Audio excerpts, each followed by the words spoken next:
Chris pushed his way through the saloon swinging doors, imagining his strong cattle herding companion to be. Wouldn't his cowboy buddies be surprised when he rode back into camp with a miniature poodle? Chuck Wagon stomped his boot on the ground. Doggone it. The poodle scampered over to Chuck Wagon, wagging its tail.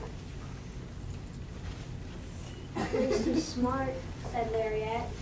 he's already learned his name. I'm afraid she's already got a name, Said Grizz. it's Foofy.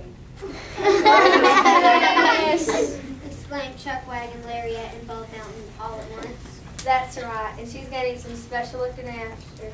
So Chuck Wagon, you'll be in charge of fixing her meals. Grizz pulled a bolt on his saddlebag.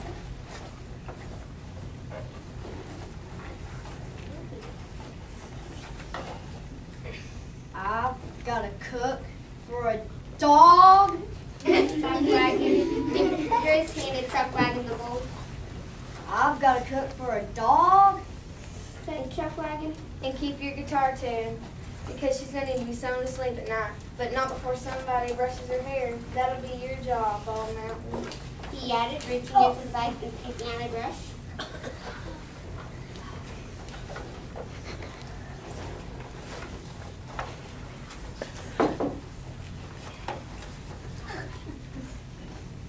My job. Roared Bald Mountain and threw his hat down into the dirt. Bald Mountain may have been as tall as a house, but without his hat on, he didn't have much of a roof on top. I don't know how to use a hairbrush. And once you're done, she's gonna need ribbons tied behind her ears. That'll be your department, Lariat. Continued Grizz.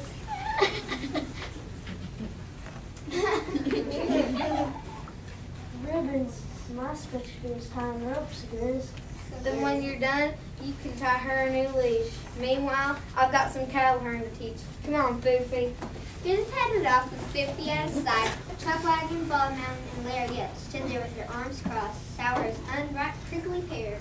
That dog can fix its own dang meals. Said Chuck Wagon. And brushes its own dang hair. Said Bald Mountain. And tie her own dang ribbons. Said Lariat. Come back here, Foofy. Yelled Then Grizz. cow ain't gonna hurt ya. Yelled Grizz from the distance. A short time later, Grizz came back, dragging his heels, Foofy padding behind. This dog just ain't a mite of herding cattle. He said. Nothing to fret over. After supper, I'm gonna teach her how to chase off bobcats and mountain lions.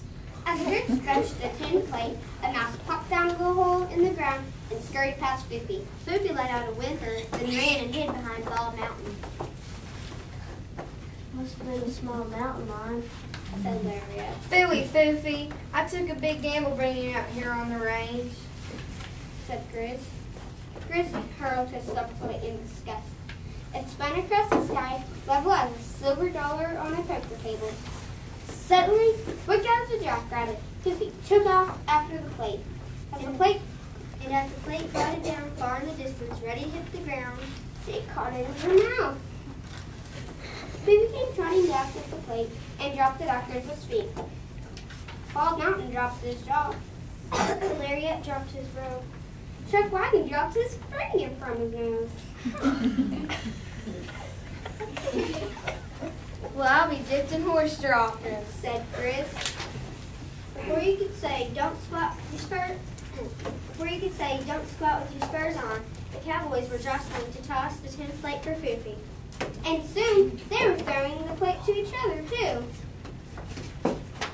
By sundown, they were having more fun than a youngin' of a wrangler at his first rodeo. Finally, after Bald Mountain heaved the plate so far that it looked like as if it might knock the evening star right out of the sky, Chuck Wagon said, Well, Foofy ain't even been fed yet. I'm going to cook her the finest stuffer that's ever been cooked. And whenever she's ready for bed, I'm going to sing her the sweetest lullaby that's ever been sung. Not before I've brushed her hair. All this fun and mussed it up. And Lariat said, Just make sure that the hair shines like silk, Bald Mountain, because my ribbons are going to be tied in it. "Okay." As the days passed, the Cowboys continued to take care of Poopy. They fed her and sang to her and brushed her hair and tied her with ribbons and gave her regular baths. They became so fond of the smell of soap that they even moved to town just so they could take regular warm baths themselves.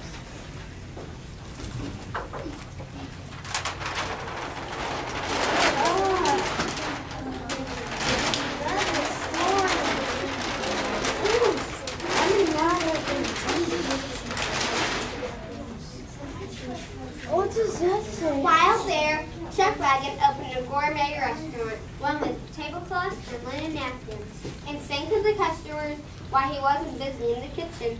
And Bald Mountain, well, he became the town's first professional hairdresser.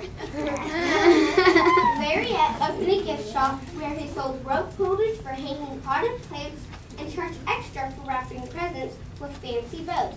And as for Grizz, he started a business manufacturing his own flying plates. He branded his first name and last initial on the bottom of each one, Grisby. And before long, folks were lining up all across the frontier to buy his product. Over the years, Grizz became so rich selling Grisbys that he was able to retire from being the Wild West's toughest cowboy. But sometimes he still likes to drive cattle across the open range.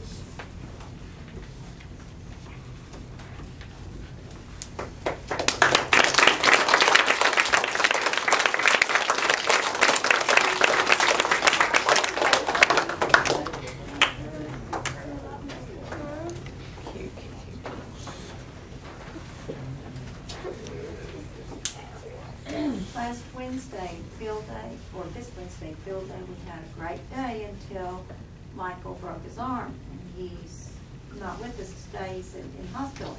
And Kate learned his part in just 2 days, so I think she did a very, very good job. What She's hospital?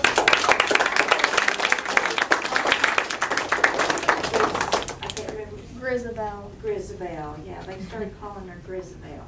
Y'all did a good job. What hospital did you go to? Go ahead. Kid Kincaid, Grizz Brick Bottoms. I'm Richard Free. Kate Smith, Chuck Wagon. Will Shaw, Mariette. Dylan Dyer, Bald Mountain. Martha Friedson, stagehand. Olivia Whitley, stagehand. Amanda Maupin, narrator. Cherokee Poole, narrator.